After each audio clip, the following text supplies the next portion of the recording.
Dios ha decretado desde toda la eternidad que ciertas personas serán salvas, entonces ciertamente esas personas serán salvas con o sin mi testimonio, con o sin mi predicación del Evangelio. ¿Por qué entonces debemos preocuparnos por el evangelismo? Hoy, en Renovando tu Mente con el Dr. R.C. Sproul, la iniciativa divina.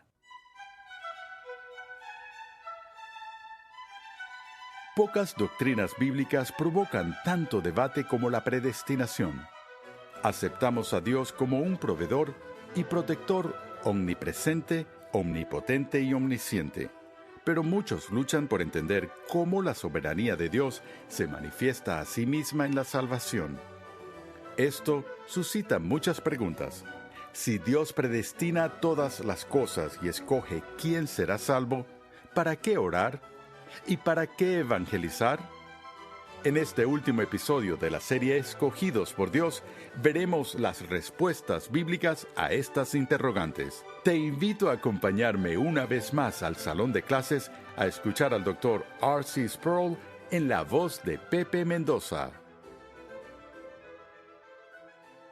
En esta sesión quiero ir más allá y ver lo que en teología llamamos la iniciativa divina,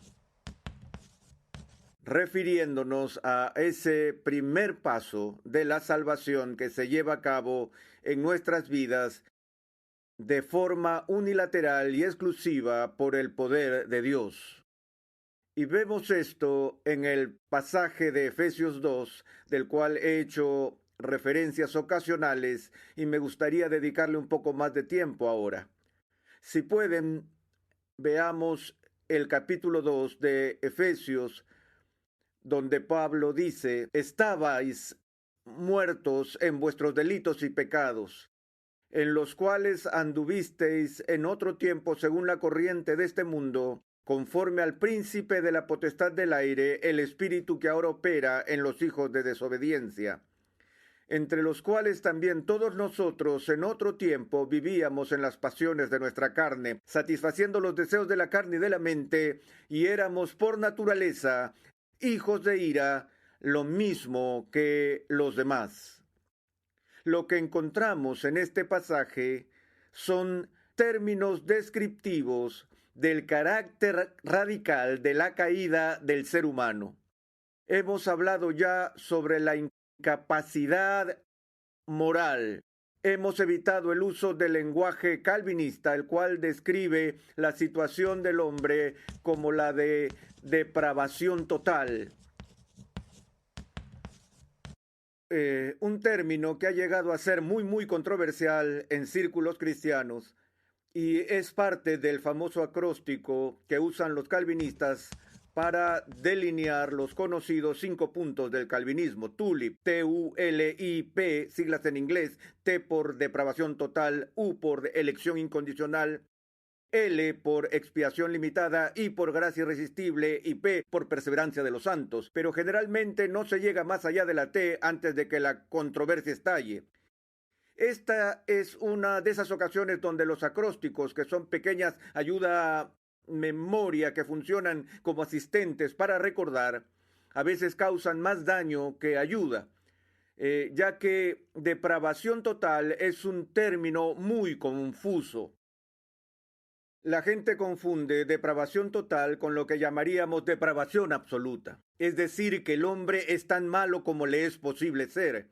No conozco a nadie que crea eso. Sin importar cuán pecadores somos, siempre podemos pensar que nosotros cometeríamos pecados mucho peores de los que cometemos y pecar más de lo que de hecho pecamos.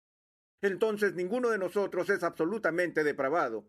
El término depravación total fue acuñado para señalar que el pecado afecta a la persona completa, que toda la esencia de nuestra humanidad está caída. Es decir, nuestras mentes, nuestras voluntades, nuestros cuerpos están caídos, toda la persona está atrapada en esta caída. Yo prefiero hablar de la corrupción radical. El problema es que las siglas en inglés TULIP serían RULIP, y dañarían el acróstico.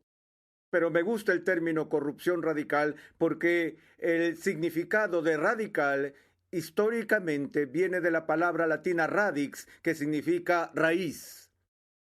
El punto con la corrupción radical es que nuestra caída no es solo algo tangencial o algo periférico, una imperfección accidental que está meramente en la superficie de nuestra humanidad, sino que el pecado es algo que va al mismo núcleo de nuestra existencia y penetra hasta la raíz del árbol. Ahora, en este texto, Pablo está haciendo algunas declaraciones que indican la seriedad de nuestra caída. Dice, estabais muertos en vuestros delitos y pecados. En otra parte habla de estar bajo el poder del pecado, en la esclavitud del pecado, hijos de ira, hijos del diablo. Este tipo de cosas no es una imagen muy agradable del ser humano caído natural. Pero otra vez él dice que este era nuestro estado anterior, que estábamos muertos en delitos y pecados en los cuales anduvimos antes. ¿Cómo anduvimos? Anduvimos según la corriente de este mundo.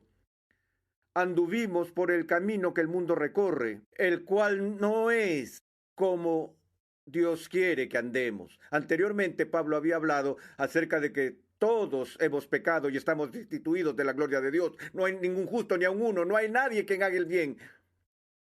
No hay ninguno que busque a Dios. Todos nosotros somos inútiles y nosotros nos hemos desviado. ¿Recuerdas que los cristianos fueron llamados al principio los del camino? Pero nuestro camino natural no es el de Dios. Andamos según la corriente de este mundo, conforme al príncipe de la potestad del aire. Es decir, estábamos siendo obedientes y leales ¿a quién? A Satanás. Él es el príncipe de la potestad del aire, y anduvimos conforme al espíritu que ahora opera en los hijos de desobediencia, entre los cuales también todos nosotros en otro tiempo vivíamos en las pasiones de nuestra carne, satisfaciendo los deseos de la carne y de la mente, y éramos por naturaleza hijos de ira, lo mismo que los demás. Este es un retrato muy, muy sombrío de la caída del hombre. Ahora, la siguiente palabra creo que es la palabra más importante en el Nuevo Testamento con respecto a esta doctrina de la gracia soberana de Dios. Creo que es muy importante que haya insistido en este tema tantas veces, tanto así que en una clase que estaba enseñando, una mujer se tomó el trabajo y la molestia de hacer un letrero para mí con esta palabra. Esta palabra es pero. El Evangelio solo es buenas noticias cuando entendemos las malas noticias. El único evangelio del evangelio es cuando comprendemos por primera vez la ley y nuestra situación bajo la ley. Aquí estamos, muertos en delitos y pecados, andando conforme a la carne, la concupiscencia de la carne y todo lo demás, andando como los que están bajo el espíritu de desobediencia, hijos de ira. Pero Dios, que es rico en misericordia, y no, pero nosotros, que aún teníamos una pizca de justicia, finalmente nos levantamos de los escombros o nos disponemos para cambiar nuestras formas. Pero el ser humano, que es poderoso, dijo moralmente no a esa corriente maligna y se liberó de la muerte. Eso no es lo que la Biblia dice. Dice, pero Dios, que es rico en misericordia, nos ha vivificado, nos dio vida, aun cuando estábamos muertos en nuestros delitos. Cuando oigo hablar a los cristianos evangélicos sobre lo que sucede en la conversión, con frecuencia escucho dos analogías, ilustraciones diseñadas para comunicar a nuestras mentes lo que realmente pasa. Quizás tú las has oído. La primera dice así: ese ser humano caído no está sano. Él está muy, muy enfermo. De hecho, está enfermo hasta la muerte. y está en la sala de enfermos terminales del hospital. No hay nada que ese ser humano pueda hacer para sanarse a sí mismo. Está casi en coma. La muerte es segura. A menos que le administren remedio, ese hombre de seguro morirá. Entonces Dios provee la medicina. Dios mismo pone el remedio en la cuchara y Dios mismo viene donde esa persona con labios resecos y su condición de semicoma acostado en su lecho de muerte y pone la cuchara justo en sus labios. Pero en ese momento la persona puede aceptar el remedio o rechazarlo. Pero si abre su boca, Dios pondrá la medicina en su boca y ella lo salvará. Pero si mantiene los labios cerrados, no recibirá la cura necesaria. Esta analogía muestra que el ser humano está en una condición muy seria, pero aún está vivo. Lo que oigo a Dios decir es que Él viene a la habitación después que el doctor declaró al ser humano muerto. Lo que oigo a Pablo decir es que Dios nos da vida cuando estamos muertos. Una mejor analogía sería que la persona se ha ahogado, está reahogado en el fondo del mar y Dios se sumerge en el agua y saca a ese hombre muerto, ese cadáver del fondo del mar y lo trae a tierra firme y él se inclina, le da respiración boca a boca y respira aliento de vida en él y es resucitado de entre los muertos. Eso es lo que dice la Biblia en cuanto a la iniciativa divina, que ese primer paso de reavivar de la muerte, de la carne al espíritu, la transferencia del reino de las tinieblas al reino de la luz, es logrado por Dios, no por el ser humano. Y por supuesto, después que Dios nos da vida, luego elegimos, luego creemos, luego abrazamos a Cristo, nos arrepentimos, hacemos todas esas cosas porque ahora estamos vivos para las cosas de Dios. Pero el primer paso, la iniciativa, la resurrección de entre los muertos es obra de Dios y solo de Dios. Porque por gracia habéis sido salvados por medio de la fe. Y esto no de vosotros, sino que es don de Dios, no por obras para que nadie se gloríe, porque somos hechura suya, creados en Cristo Jesús, para hacer buenas obras, las cuales Dios preparó de antemano para que anduviésemos en ellas. Bien, una de las preguntas más profundas que se generan cuando pensamos en esta iniciativa divina es si Dios es el que tiene que rescatar a ese hombre muerto en el fondo del mar, si Dios es quien no solo tiene que dar el remedio, sino que resucitar un cadáver, entonces, ¿cuál es el propósito del evangelismo? ¿No es una pregunta que todos pensamos y formulamos? Que a la luz de la soberanía de Dios y a la luz de todo el concepto de predestinación, si Dios ha decretado desde toda la eternidad que ciertas personas serán salvas, entonces ciertamente esas personas serán salvas con o sin mi testimonio, con o sin mi predicación del evangelio. ¿Por qué entonces debemos preocuparnos por el evangelismo? Mi historia favorita sobre este tema ocurrió cuando estaba en el seminario, cuando estudiaba con el doctor John Gerstner en el seminario de Pittsburgh, que es el rey de los predestinatarios. Y había cerca de 20 de nosotros en la clase y estábamos sentados en semicírculo. Y él dijo, muy bien señores, si es verdad que Dios predestina soberanamente a un cierto número fijo de personas para ser salvos,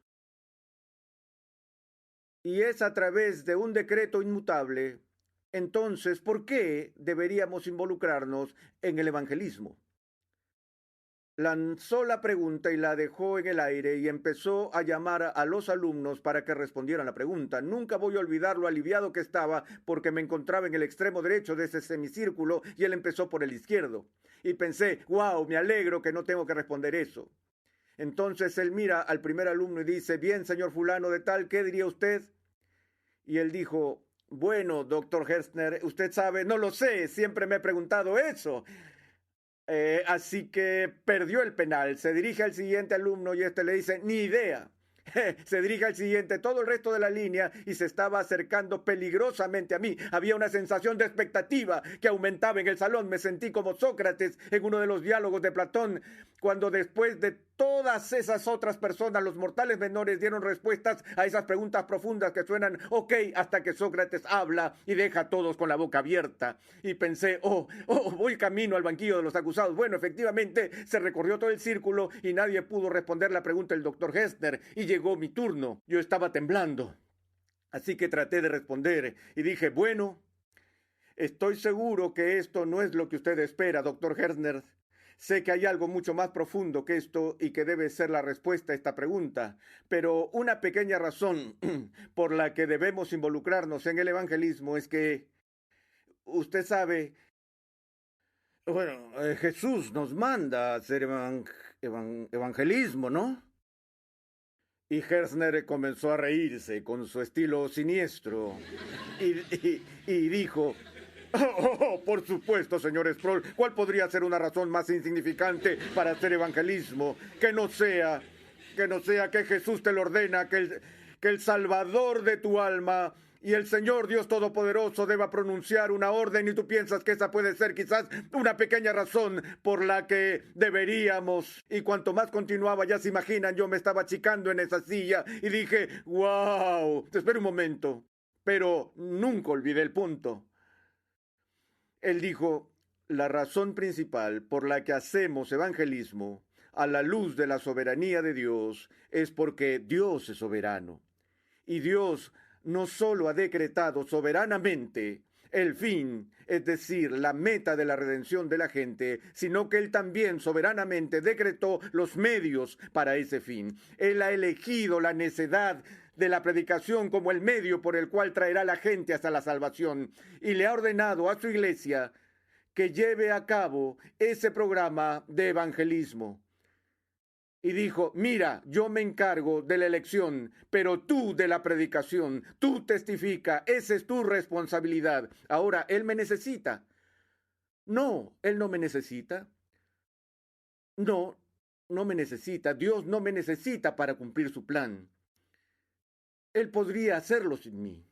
Él tiene el poder para hacerlo, pero Él ha elegido hacerlo conmigo y por mí y a través de mí y contigo y por ti a través de ti. Entonces vemos que el evangelismo es ante todo un deber. Pero en segundo lugar, y debemos entender esto, el evangelismo es un privilegio indescriptible. ¿Qué tal privilegio? Una vez estaba leyendo un libro sobre recaudación de fondos. Debo leer esos libros de vez en cuando, son terriblemente tediosos y aburridos.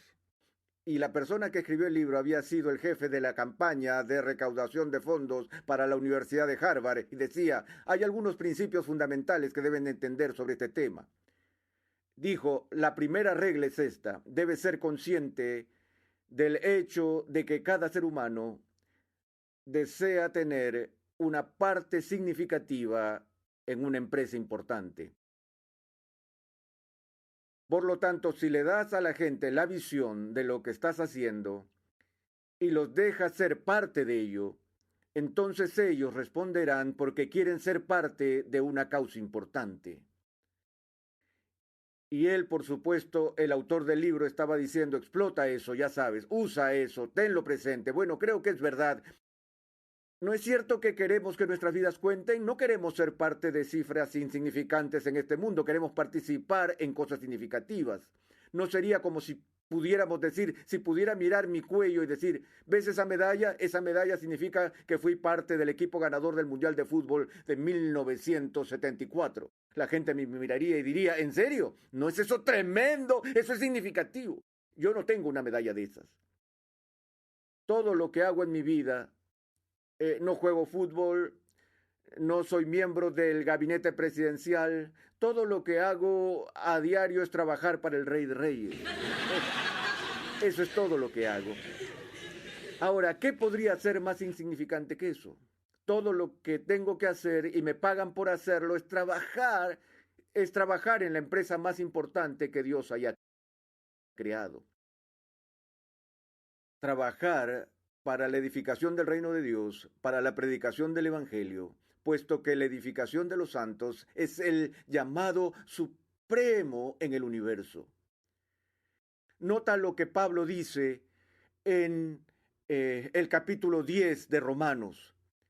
Dice en el verso 11, pues la Escritura dice, todo el que cree en él no será avergonzado. Si en tu corazón quieres un Salvador, si en tu corazón quieres a Cristo, si lo quieres, invoca al Señor. Y si lo invocas, no hay nada más seguro bajo el sol que el hecho de que Él oirá tu clamor y que Él te responderá y serás salvo. En el mundo antiguo, la palabra evangelio primero significaba mensaje bueno o buenas noticias. Y la comunicación de eventos críticos era un asunto muy, muy serio para los antiguos, donde los ejércitos salían a la batalla y no volvían durante 2 años y la gente esperaba 2 años sin saber si ganaron o perdieron. Así que cada vez que había una batalla crucial, si las fuerzas ganaban o perdían, enviaban un mensajero, un corredor de maratón, que volvía corriendo a la ciudad. Y mientras corría hacia la ciudad, iba anunciando el resultado de esta batalla decisiva para el pueblo. Y la gente del pueblo tendría puestos de vigilancia en los puntos más altos para visualizar el horizonte y ver al mensajero. Y verían que el polvo empezaba a alzarse mucho antes que pudieran ver a la persona.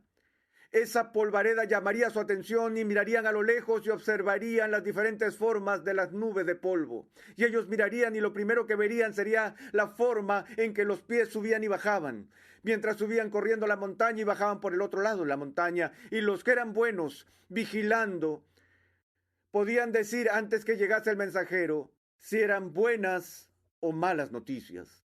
Porque el hombre que corría para declarar la victoria corría con el pecho en alto y moviendo sus brazos con una sonrisa en la cara y sus pies a toda velocidad. ¿Cuántos de ustedes corren? ¿Saben cuál es el paso del perdedor? Eso es cuando vas corriendo y los pies ni siquiera se levantan del suelo, ¿cierto? Él dijo, sí, estoy corriendo, todavía sigo corriendo, es el paso del perdedor, así se llama. ¿Estamos? Y lo he experimentado más de una vez. Y así es como los mensajeros que venían con malas noticias se acercarían a las puertas de la ciudad, desinflados, desanimados. Pero entonces ves a alguien cuyos pies están casi volando y sus calcetines estaban en llamas desde la distancia con buenas noticias. Y el vigía arrojaba su sombrero al aire y decía, ¡ganamos!